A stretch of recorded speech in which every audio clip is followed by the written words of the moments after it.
And now we are going to have the reading of the Left Behind book 1, and it's going to be chapter 10 reading today. Cameron Williams convinced himself he should not call his and Dirk Burton's mutual friend at Scotland Yard before leaving New York. The communications as difficult as they had been for days, and after the strange conversation with Dirk's supervisor, Buck didn't want to risk someone listening in. The last thing he wanted was to compromise his Scotland Yard contact's integrity. Buck took both his real and his phony passport and visa, a customary safety precaution, caught a late flight to London out of LaGuardia Friday night, and arrived at Heathrow Saturday morning. He checked into the Tavistock Hotel and slept until the mid-afternoon. Then he set out to find the truth about Dirk's death. He started by calling Scotland Yard and asking for his friend, Alan Tompkins, a mid-level operative. They were almost the same age. The Tompkins was a thin, dark-haired, and slightly rumpled investigator Buck had interviewed for a story on British terrorism. They had taken to each other and even enjoyed an evening at a pub with Dirk. Dirk, Alan, and Buck had become pals, and whenever Buck visited, the three got together. Now, by phone, he tried to communicate to Tompkins in such a way that Alan would catch on quickly and not give away that they were friends, in case the line was tapped. So, Mr. Tompkins, you don't know me, but my name is Cameron Williams of Global Weekly. Before Alan could laugh and greet his friend, Buck quickly continued. I'm here in London to do a story to the International Monetary Conference at the United Nations. Alan sounded suddenly serious. How can I help you, sir? What does that have to do with Scotland Yard? I'm having trouble locating my interview subject, and I suspect foul play. And your subject? His name is Burton, Dirk Burton. He works at the Exchange. Let me do some checking and call you back. A few minutes later, Buck's phone rang. Yes, Tompkins from the Yard. I wonder if you would be so kind as to come in and see me. Early on Saturday morning in Mount Prospect, Illinois, Rayford Steele phoned the New Hope Village Church again. This time a man answered the phone. Rayford introduced himself as the husband of a former parishioner. I know you, sir, the man said. We've met. I'm Bruce Barnes, the visitation pastor. Oh, yes. Hi. By former parishioner, I assume you're telling me that Irene is no longer with us. That's right, and our son. Ray Jr., wasn't it? Right. You also had an older daughter, did you not? A non-attender? Chloe, and she is here with me. I was wondering what you all make of this. How many people have disappeared? Are you still meeting, that kind of thing? I know you have a service on Sundays and that you're offering this DVD. Well, you know just about everything then, Mr. Steele. Nearly every member and regular attender of this church is gone. I am the only person on the staff who remains. I have asked a few women to help out in the office. I have no idea how many will show up Sunday, but it would be a privilege to see you again. I'm very interested in that DVD. I'd be happy to give you one in advance. It's what I will be discussing Sunday morning. I don't know how to ask this, Mr. Barnes. Bruce, you'll be teaching or preaching or what? Discussing. I will be playing the DVD for anyone who have not heard it, and then we will discuss it. But how do you account for the fact that you are still here? Mr. Steele, there is only one explanation for that, and I would prefer to discuss it with you in person. If I know when you might come by for the DVD, I'll be sure to be here. Rayford told him he and perhaps Chloe would come by that afternoon. Alan Tompkins waited just inside the vestibule at Scotland Yard.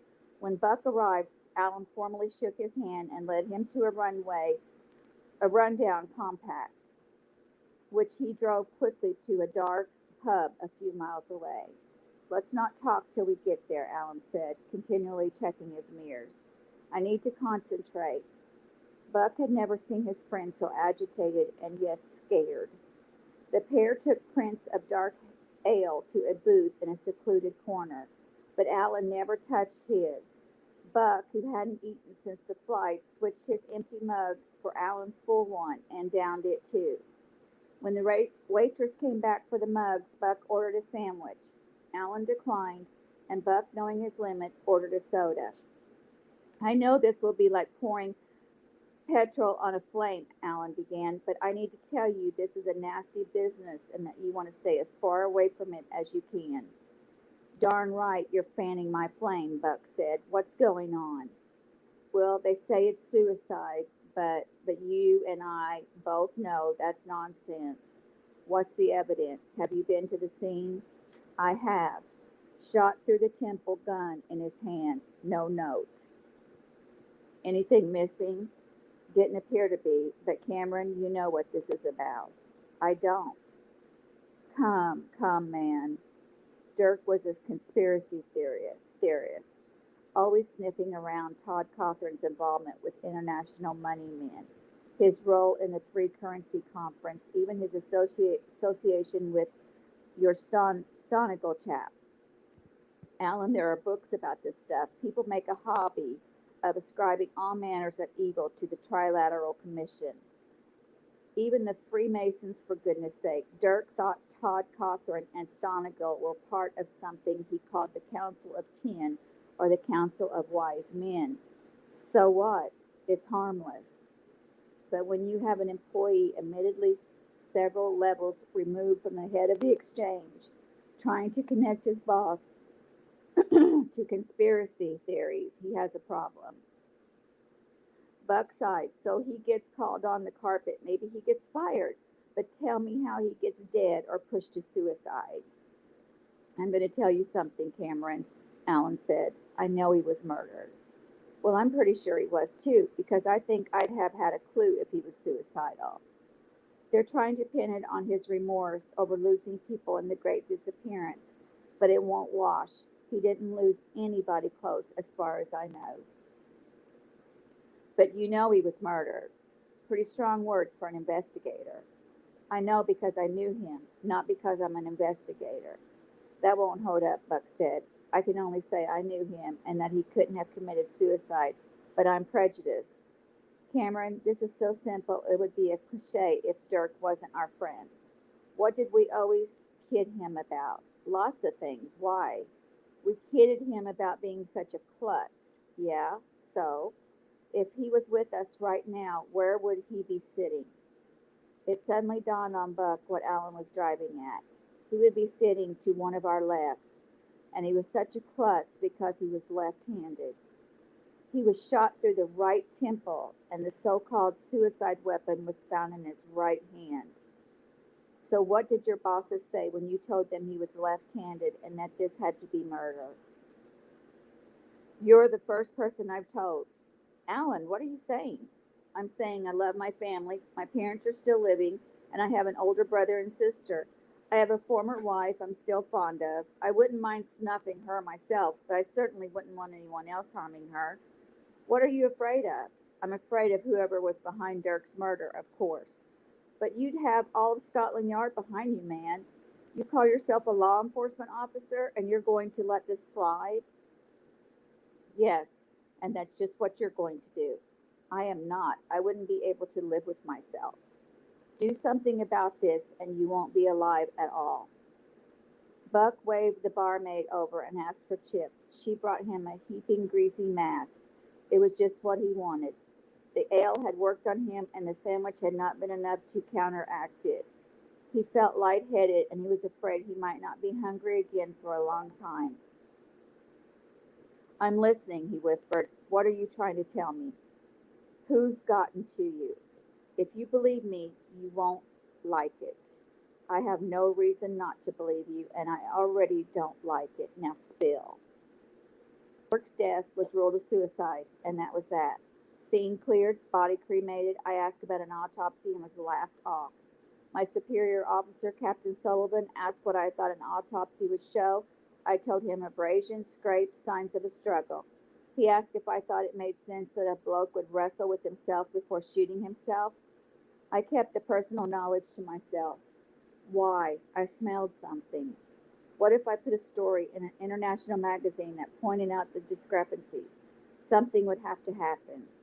I have been told to tell you to go home and forget you ever heard about the suicide. Buck squinted in disbelief. Nobody knew I was coming. I think that's true, but somebody assumed you might show up. I wasn't surprised you came. Why should you be? My friend is dead by his own hand. I wasn't going to ignore that. You're going to ignore it now. You think I'm going to turn coward just because you did? Cameron, you know me better than that. I wonder if I know you at all. I thought we were kindred spirits. We were justice freaks, Alan. Seekers of truth. I'm a journalist. You're an investigator. We're skeptics. What is this running from the truth, especially when it concerns our friend? Did you hear me? I said I was told to call you off if and when you showed up. Then why did you let me come to the yard? I'd have been in trouble if I had tipped you off. With whom? I thought you'd never ask. I was visited by what you in America call a goon. A heavy, precisely. He threatened you, he did. He said if I didn't want what had happened to my friend to happen to me or to my family, I would do as he said. I was afraid he was the same guy who had murdered Dirk. And he probably was, so why didn't you report the threat? I was going to. I started by trying to handle it myself. I told him he didn't have to worry about me. The next day, I went to the exchange and asked for a meeting with Mr. Todd Cothran, the big man himself, in the flesh. I don't have an appointment, of course, but I insist it's Scotland Yard business, and he allows me in. His very office is intimidating, all mahogany and dark green draperies. Well, I get right down to business. I tell him, sir, I believe you've had an employee murdered. And just as calm as you like, he says, tell you what, Governor, which is a term Cockneys use on each other, not something people of his station usually call people of mine. Anyway, he says, tell you what, Governor, the next time somebody visits your flat at 10 o'clock at night, as a certain gentleman did last night, greet him for me, won't you? What did you say? What could I say? I was stunned to silence. I just looked at him and nodded. And let me tell you something else, he says. Tell your friend Williams to keep out of this. I say, Williams? Like I don't know who he's talking about. He ignores that because, of course, he knows better. Somebody listened to Dirk's voicemail. No question.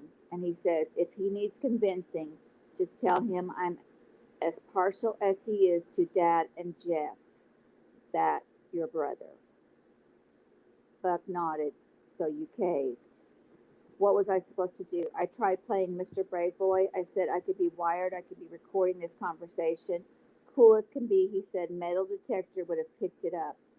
I've got a good memory. I'll expose you, I told him. He said, at your own risk, Governor. Who's going to believe you over me? Marianne wouldn't even believe you, of course. She might not be healthy enough to understand. Marianne, my sister. But that's not the half of it, as if he needs to drive the point home. He called my captain on his speakerphone. He said to him, Sullivan, if one of your men was to come to my office and harass me about something, what should I do? And Sullivan, one of my idols, sounded like a little baby. He said, Mr. Todd Cothran, sir, you do whatever you need to do. And Todd Cothran said, what if I was to kill him where he sits? And Sullivan said, sir, I'm sure it would be justifiable homicide. Now get this, Todd Cothran said, right over the phone to Scotland Yard, where you know they record every incoming call. And Todd Cothran knows it just as well. What if his name happened to be Alan Tompkins? Just like that, plain as day. And Sullivan said, I'd come over there and dispose of the body myself. Well, I got the picture. So you have no one to turn to, nobody I can think of. And I'm supposed to just turn tail and run. Alan nodded. I have to report back to Todd Cothran that I've delivered the message. He'll expect you on the next plane out. And if I'm not, no guarantees, but I wouldn't push it. Buck shoved the plates aside and pushed his chair back. Alan, you don't know me well, but you have to know I'm not the type of guy who takes his stuff sitting down. That's what I was afraid of. I'm not either, but where do I turn? What do I do? You think someone somewhere can be trusted, but what can anyone do? If this proves Dirk was right, that he got too close to some clandestine thing Todd Cothran was into, where does it end? Does it include your man Stonical? And how about the others on the international team of financiers they meet with? Have you considered that they may own everybody? I grew up reading the stories about your Chicago mobsters who had paid off cops and judges and even politicians. No one could touch them. Buck nodded. No one could touch them except the ones who couldn't be bought. The untouchables. Those were my heroes, Buck said. Mine too, Alan said. That's why I'm an investigator. But if the yard is dirty, who do I turn to? Buck rested his chin on his hand. Do you think you're being watched? Followed. I've been looking for that. So far, no. Nobody knows where we are now. I tried to keep an eye out for a tail. In my professional opinion, we're here unnoticed. What are you going to do, Cameron? There's precious little I can do here, apparently. Maybe I'll head back right away under a different name and make it look to whoever cares like I'm being obstinate and staying here. What's the use? I may be scared, Alan, but I will look for my angle, and somehow I will find the person with the clout to help. I don't know your country well enough to know whom to trust. Of course I trust you, but you've been incapacitated. Am I weak, Cameron? Do you see that I have a choice? Buck shook his head. I feel for you, he said. I can't say what I'd do in your place. The barmaid was making some sort of an announcement, asking people a question at every other table or so. As she neared them, Buck and Alan fell silent to hear. Anyone driving a light green sedan? Fella says the inside light is on. That's mine, Alan said. I don't remember even having the inside light on. Me either, Buck said, but it was light out when we got here. Maybe we didn't notice. I'll get it. Probably won't hurt anything, but that old beater's battery can't take much. Careful, Buck said. Be sure no one was tampering with it. Unlikely. We're right in front, remember? Buck leaned out of his chair and followed Alan with his eyes as the investigators strolled out. Sure enough, the car's inside light could be seen from inside the pub. Alan went around to the driver's side and reached in to turn the light off. When he came back, he said, Getting daft in my old age. Next, I'll be leaving the headlights on. Buck was sad, thinking of his friend's predicament. What a spot.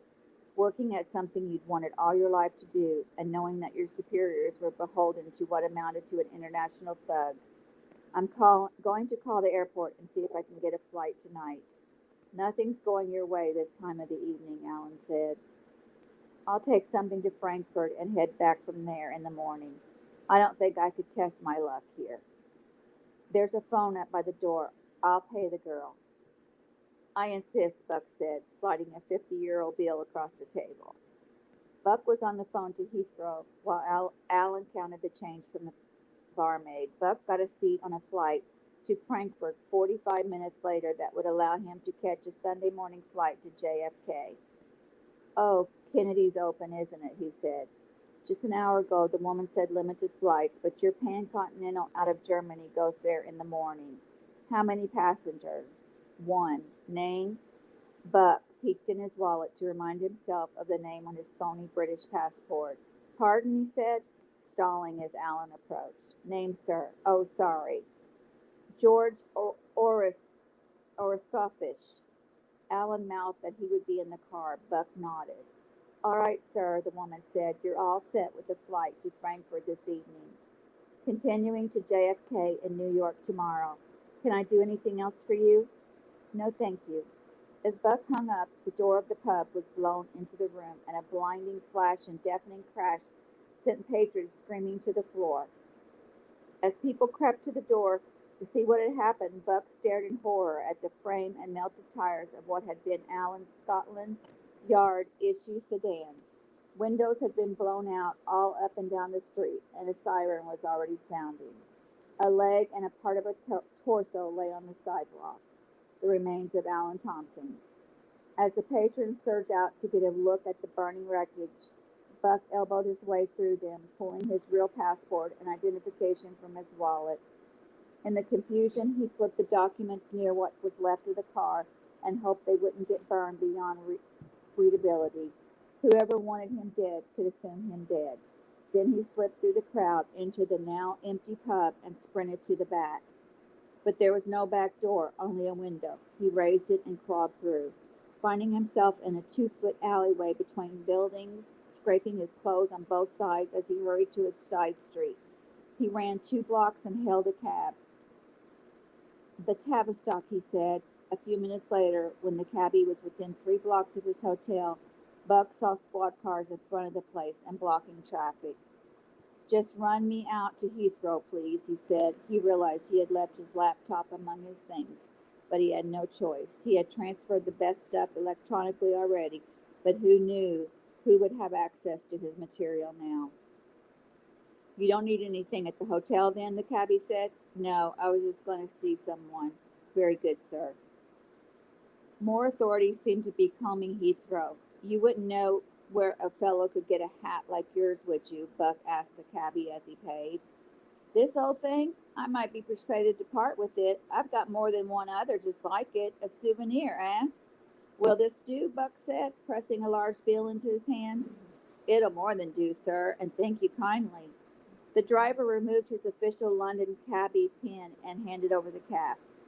Buck pressed the too large fisherman-style hat down over his ears and hurried into the terminal.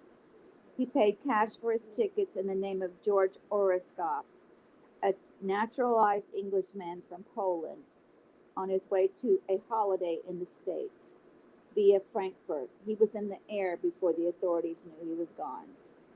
And that is the end of chapter 10. And next we will be reading chapter 11. And thank you for listening, and you're free to go.